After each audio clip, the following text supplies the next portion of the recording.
Hey, Chuen Chuen, great to have you on the podcast today. Thank you for joining. Thanks for having me, Katie. Really nice to see you. You are an expert on agile leadership. So, the first place that makes sense to begin is to ask, how can leaders develop a more agile mindset? Yeah, great question. I think right now in the business world is a lot about perspectives. I coach many high performing leaders. It's never an issue with IQ, experience, nor the knowledge. But a lot of times, especially right now with the impact of COVID-19 and everything else that's happening around the world, it's really the mindset that's limiting them at times. So if you talk about then agile leadership is about embracing an agile mindset first. And what does that mean? That means we got to expand our perspectives very intentionally. We got to get to know every person in the workforce because they are likely to be very different from us. We have to be culturally sensitive, generationally sensitive as well. And understanding all these perspectives then will help leaders respond better and be relevant in the future. Yes, that makes sense. And I feel that what you're saying is particularly relevant in today's context. I'm wondering, do you have an example, for instance, of that illustrates the power of agile leadership?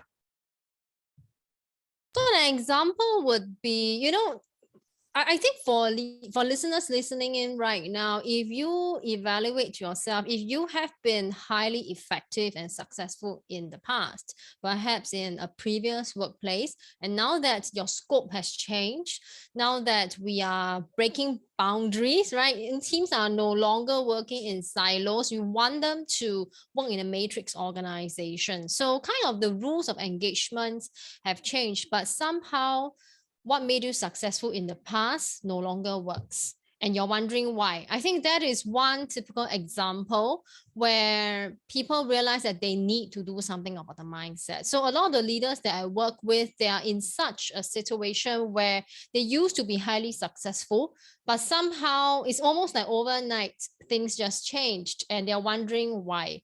So where agile leadership can really benefit and help them is helping them reformulate the pathways to success. And when I talk about pathway to success, there are really multiple pathways for every unique leader to succeed. We are no longer talking about just one leadership style. We are talking about expanding the breadth and depth of every unique individual, unleashing their best part of themselves, and to be principled, to be guided by values, yet at the same time be very adaptable and flexible at the same time. And I think with that mindset, with that flexibility, versatility, then leaders can continue to be successful. They are satisfied, they are fulfilled, they achieve great outcomes, not just for themselves, with a team. I think with people, that is where all the meaning is, and for the organization, benefiting humankind. So, from what you're saying, being driven by your values and having that flexible approach is what will make the difference. I'm wondering, could you explain for people who are listening that maybe aren't familiar with the term agile leadership, what that actually entails? All right, so I wrote it in my book titled Eight Paradoxes of Leadership Agility, just a very simple definition.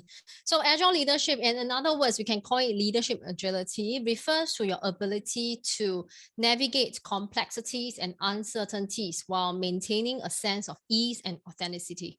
So, I think right now we live in a really VUCA world, so highly complex, highly uncertain, but the inner peace is the part that's missing for a lot of leaders. They want to go through the day by day, knowing that they have done the best that is possible, right? They want to be able to accept whatever outcomes that comes out from the decision, whether it's good or bad. And that, I think, gives people the inner peace that we have done our best and that it is good enough. I think there's another part that a lot of leaders want is to be authentic. How do I live out to be the truest, most real person? It's an existential and a lifelong pursuit of who am I as a person. And this answer needs to be answered, right? I mean, this question needs to be answered. We are always searching for what's our reason to be. Why do we exist? What is the legacy I want to leave behind? And as we go through different seasons in life, that definition has to change as well. So to me, then agile leadership is not about being the smartest person in the room. Neither is it about always being able to foresee what will happen in the future, because we know that's not possible. It's about how do we continue to ride the waves of uncertainty, lots of complexity, where there's no one fixed answer, and to be very satisfied, fulfilled, enriched, human beings. To me, there is the essence of agile leadership. So navigating uncertainty, I think that is definitely something that everyone needs to learn. Like we said earlier, especially in today's world, but I feel in general, everything is uncertain. So the better we're able to cope, the more peaceful we'll feel, which is what you said. This reminds me a lot of Stoic philosophy. I wonder if you've done a lot of parallels between Stoicism and agile leadership. Not at this moment, but it's definitely good for me to look into it. But I just want to extend a little bit on this ability to cope with uncertainty. There's a report that's been released by McKinsey lately on the skills that citizens need to thrive in the future of work. And coping with uncertainty came up tops in quite a few categories. So this, I think, in addition to the leadership soft skills, IT tech skills, this part, being able to cope with ambiguity and uncertainty, is something that all leaders, no matter which sector, which age group, needs to get better in. So what could be one habit that leaders could put in place that would help them to be more agile and maybe cope better with uncertainty? I think habits, I like that you asked this question, because in my methodology, I advocate a lot about high performance habits. It's all these small actions, they are very easy for us to do, very repeatable, that gives us the biggest rewards. A lot of people think about leadership transformation as a revolution, but I always think about it as an evolution. So number one habit leaders need to put in place, to me, is about how do you invite perspectives into your mind. Because if we don't have open conversations with people to hear them, to really seek to understand, like what Stephen Covey says, right? Really seek to understand, then our perspectives will always stay static, which means that we cannot be agile. I like Einstein's quotes: you cannot solve the same problem at the same level of consciousness that created it in the first place, right? So it's all about perspectives. Every time we feel stuck, we need to have a habit for us to ask the right questions, to dialogue with the right people, to shift our mindset, to shift our perspectives. Because as you move, you will start seeing that there are so many possibilities, and they're not as stuck as we initially thought.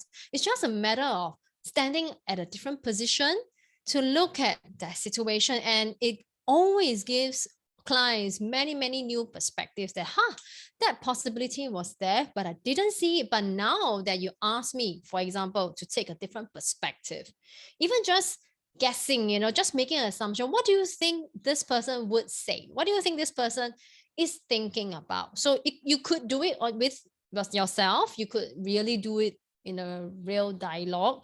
The key habit is to expand and widen your perspectives, because without that, you can't be agile. You are always looking at things at the same level. And in my coaching model that I've documented in my book, where I talk about how leaders overcome the 8 leadership paradoxes, the first step of the coaching model is reconstruct the map.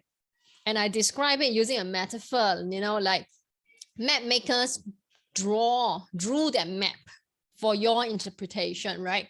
But if you have another map maker, the map probably might look different.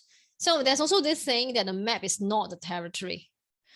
It is then very important for us to look at reality for what it really is, because that's where the perspectives do come in. Without looking at reality for what it truly is, then we are misguided into responding inappropriately. So I think back to that question, what is the one habit? How do we expand perspectives? By asking the right questions and having the real conversation with people. I feel this is so insightful, because when we're able to change our perspective, it really reveals new possibilities, and it helps us to realize that there is no such thing as just one truth. So we might have one core belief that it's this direction or this opinion or this way of doing things. And the more we're open-minded also, which is where the flexibility comes in, the more we're able to embrace other opinions and see that there is no such thing as this one unique direction, that there's might be a preference, but there's lots of different ones. I'm interested to hear the other steps of your coaching model, the RE4 coaching model. So the first one is reconstruct the map. What are the other 3 steps? Yeah. So first one, reconstruct the map.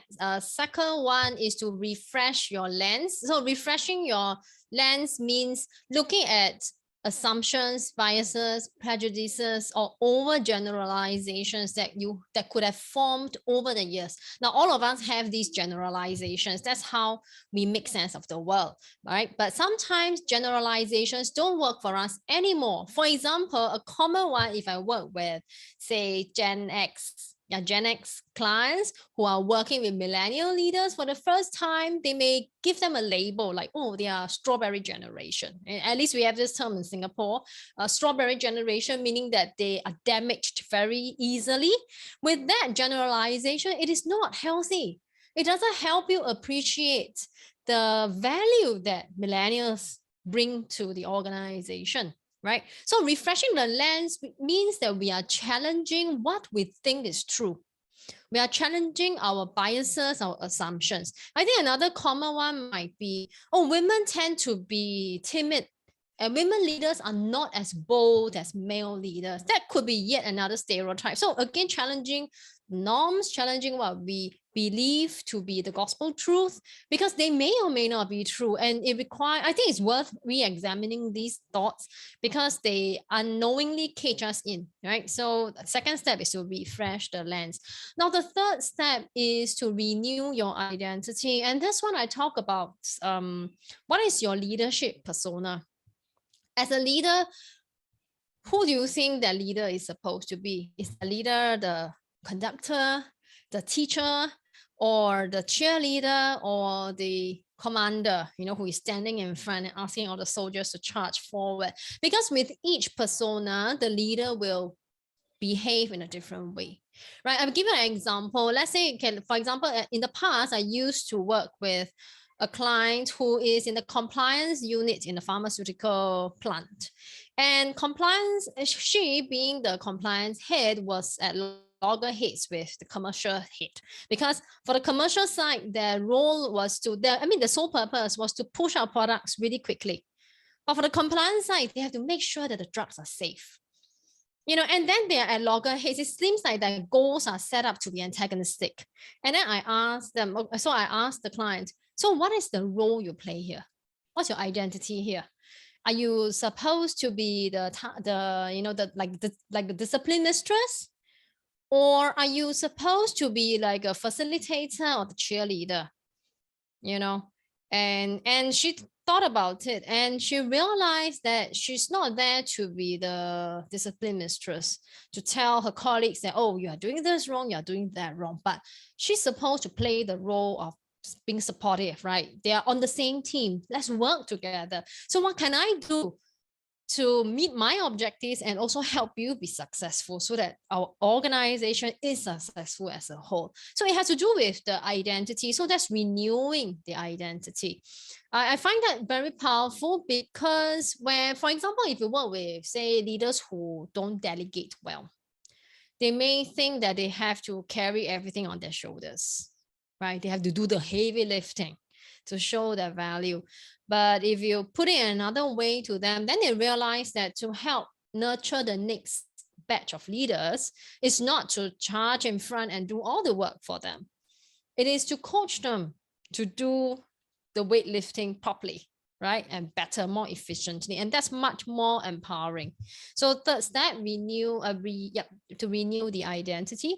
And the last one is to rebuild capabilities. I intentionally left the capabilities at the last stage because I think a lot of leadership development programs focus too much on skills, too little on mindset. And I think then there is a pitfall why billions of dollars is invested into leadership development. And yet we are seeing leadership gaps almost everywhere, right? And you see the rise and fall of organizations. Is it just about the superiority of the product? I don't think so. I think it's a leadership deficiency at some level.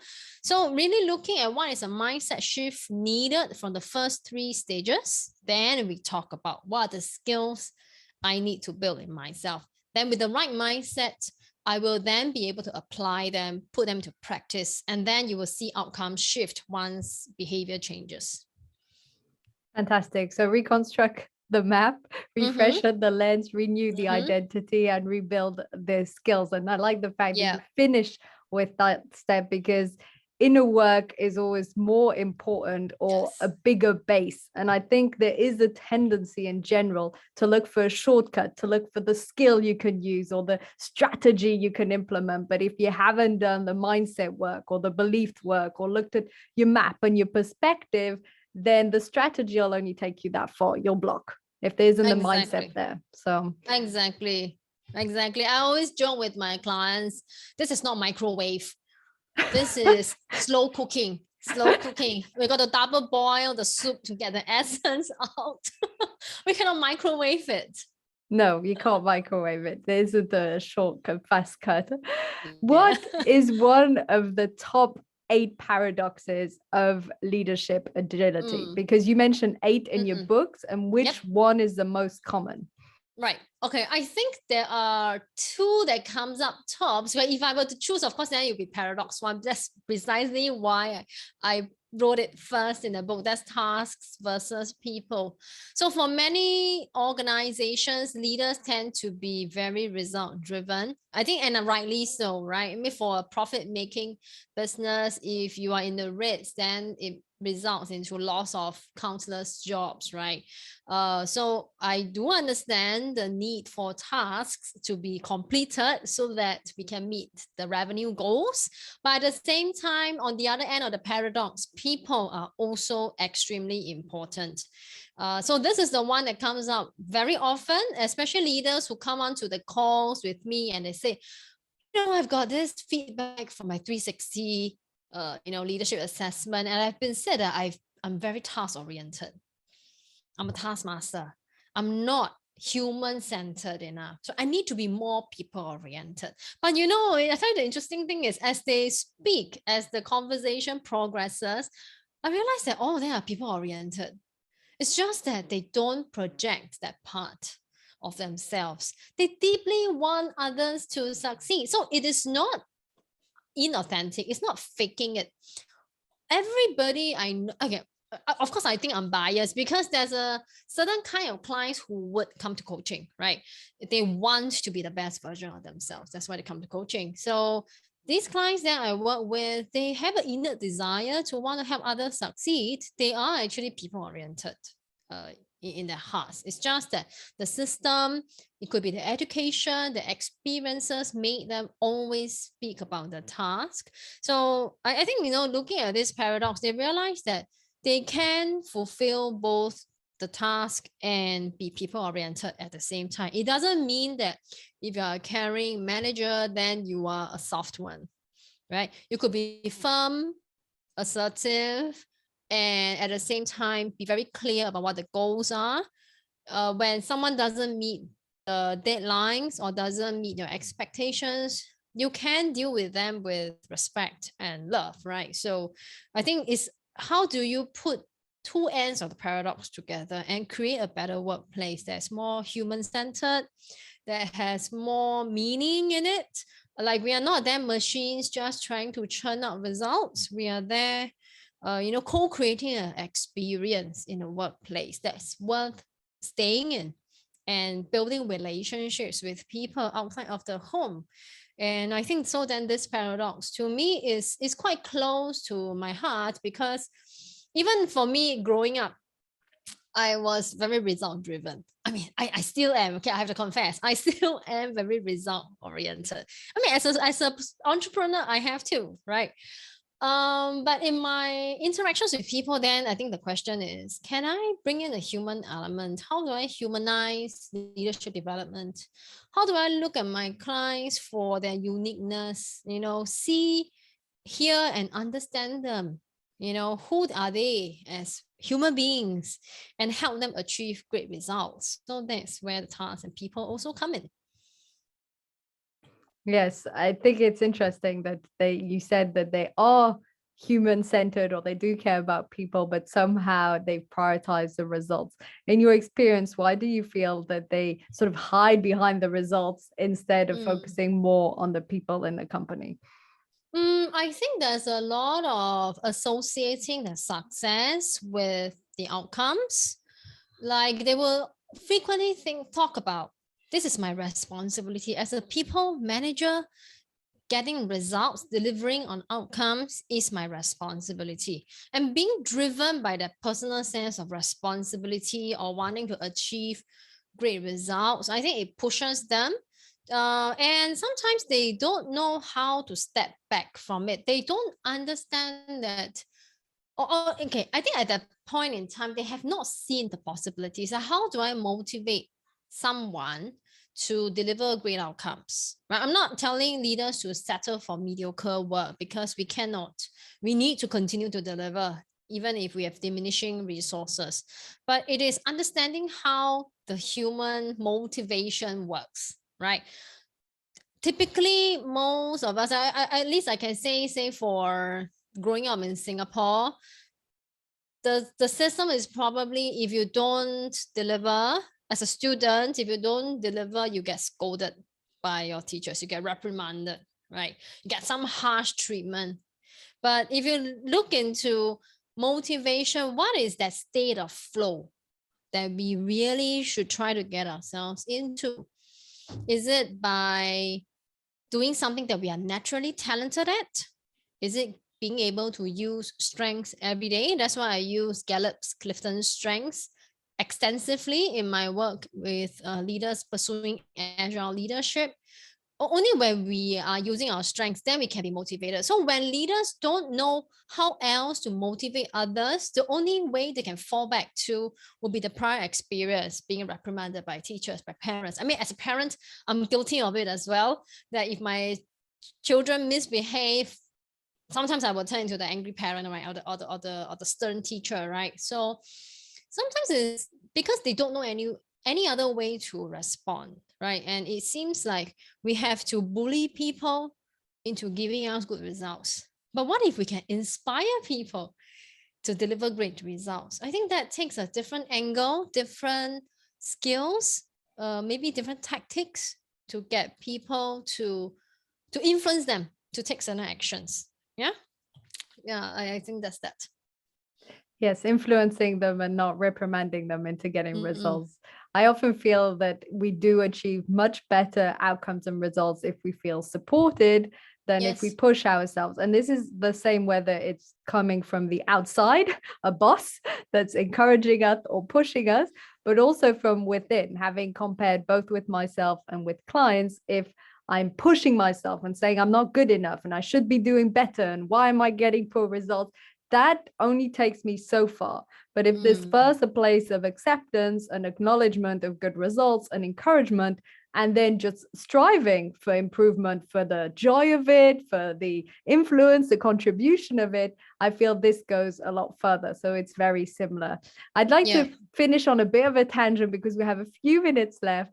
And I'm very curious as to your opinion around agility and resilience. So, how are agility and resilience connected? Great question. Someone asked me this question this morning. So I believe everything happens for a reason. So it's great.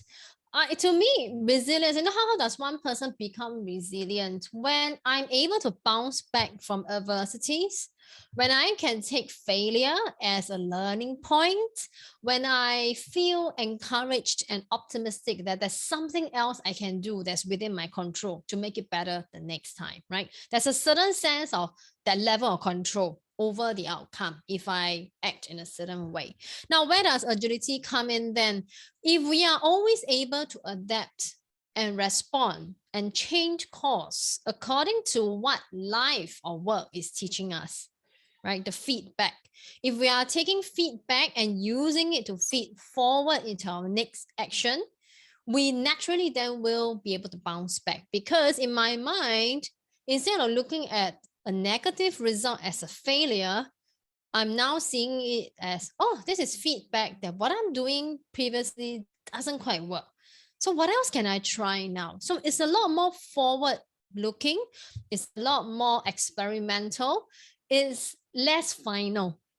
You know, like this result doesn't summarize your life. It doesn't mean that that's your potential. There's always the possibility that when you take the feedback to feed forward into a better, more strategic action, you will get better results. So there's always that chance that you can change the future. And I think that increases people's resilience. This morning, when someone asked me this question, I also said this, I work with so many clients from nearly 40 countries. And one client's comments really resonated with me. He said, look, Chuen Chuen, I don't think my work has become any easier. I still have a lot of problems, lots of firefighting I have to do, and I got to always stay ahead, right? So the stress is high. But after coaching with you, I feel more inner peace. I feel more calm. I feel that it's okay. Life can throw me any curveballs, and I can just take anything. It's fine if I drop one or two, because that's not final, right? So that kind of inner peace, that kind of resilience doesn't come unless you have the right mindset. Looking at failures differently, looking at life as a series of experiments, and also being more self-compassionate. And I think all these things brings out the resilience. Yeah, so the flexibility, compassion, and the change of perspective mindset around, for example, failure helps you to develop a more resilient approach. I think this makes sense. They're definitely tied together, and it feels more experimental, which I think is an interesting word you use. So instead of it feeling like win or lose situation at every moment, it's more trying things out, experimenting. And if it does work out in one way, great, continuing, if not, changing. And that really is what resilience is about. It's being able to persevere through these types of obstacles. I've really loved our interview, Chuen Chuen. What is the last tip, recommendation you would like to give to people listening who want to work on their leadership or agile leadership? Sure. I have put together a very short, simple course, just a 1-hour recorded webinar where I talk about how you can start embracing agile leadership, because it starts with a mindset.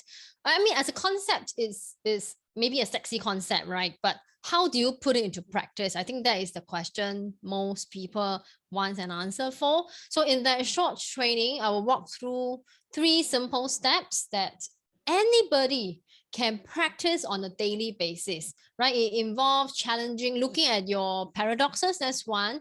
It involves strengthening the 5 inner voices, which is part of my agile leadership framework. Step by step, I use metaphors in the work to help them form an anchor.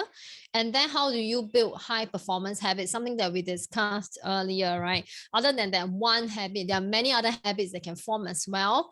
And I mean, all this is put into a simple introductory course. So if listeners would love to join that, they can do it at no charge or just at a minimal fee later on, depending on when they listen to this interview. But I'll send you the link later. Fantastic. Thank you so much, Chuen Chuen, for being on the show. Thank you for sharing all of your insights and knowledge, or parts of your insights and knowledge on agile leadership or leadership agility. Thank you for being here today. Thank you, Katie, for having me. It's been a pleasure. Thank you.